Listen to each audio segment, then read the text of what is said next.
Good evening, and welcome to this week's edition of Famous South Carolinians, or as we like to call it, FSC TV. Tonight we have a very special guest with us, Mary McLeod Bethune. Yes. Thank you for having me in the studio tonight. My name is Mary McLeod Bethune, but you can call me Mary.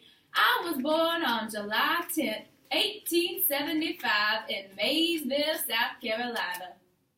Mary, our first question for you tonight is what made you one of the leading black educators in our nation? Well, I worked in education for many years and believe that education is the key to advancement. As I'm famous for saying, I'll leave you a thirst for education. Knowledge is the prime need of the hour. So what made you decide to go into education? Well, I grew up in a family with 17 children. Yep, there were 17 of us working hard and trying to get out of poverty. One day, a missionary came to town and opened a Presbyterian mission school for children in Maysville, South Carolina. Out of all my siblings, I was the only child that decided to go to school out of my whole family. I walked miles each day to receive an education, and during my schooling, I grew to love teaching and developed a desire to educate America as best I could. So as far as your childhood goes, what if your background had been different? What do you think would have been different in your life? Well, I am so thankful that missionary came to my town to open a school. If he did not, I don't know where I would be. I learned so much and grew to love knowledge. I went on to Scotia Seminary in order to gain more knowledge. I then went to the Moody Bible Institute in Chicago. I'm thankful for the opportunity to learn so much as it prepared me for my career of teaching and advising.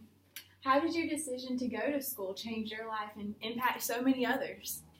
Well, because I decided to educate myself, I was then able to educate others. I founded the Dayton Normal and Industrial Institute for Negro Girls in Dayton, Florida in 1904.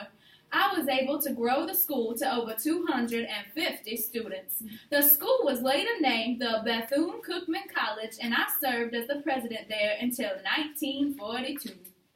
And why is your role as an activist and advisor, or your social work, if you want to call it that, so important in the history of South Carolina and the United States of America? Well, you are too kind. I had the privilege of advising presidents like Calvin Coolidge, Herbert Hoover, and Franklin D. Roosevelt. Wow. But I am most well known for advising President Roosevelt. I became the director of the Division of Negro Affairs in the National Youth Administration during my time of advising President Roosevelt. I helped people find jobs in this position and am an advocate for the African Americans and specifically women of America. Well, Mary, it was so great to have you on our show tonight, and we wish you the best in the future. Thank you.